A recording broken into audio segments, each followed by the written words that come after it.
कभी कभी अपनों से ऐसा दर्द मिलता है कि आंख में आंसू तो नहीं आते, मगर दिल बहुत रोता है।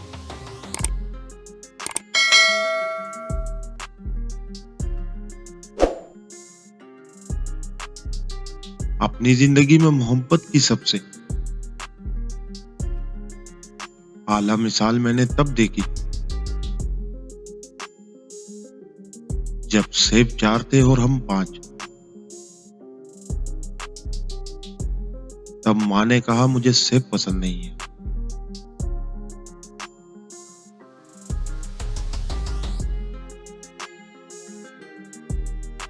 या अल्लाह मुझे औरों के ऐब ना दिखा, मुझे तौफीक दे के मैं खुद की इस्लाह कर सकूं।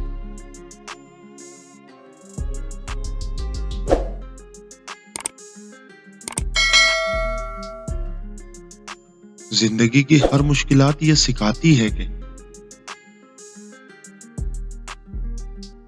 खुदा से बेहतर कोई हमदर्द नहीं है।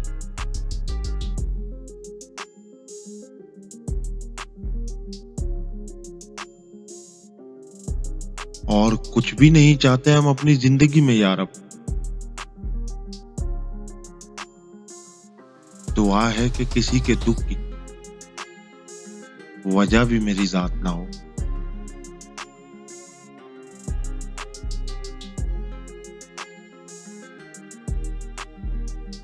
अल्लाह फरमाता है ये मत सोचो कि कब मिलेगा,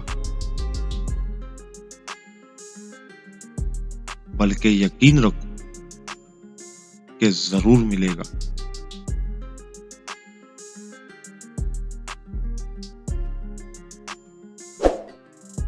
दुआएं अगर देर से कबूल हो तो परेशान मत होना। रब कभी इनकार नहीं करता, बस वो बेहतर वक्त का इंतजार करता है।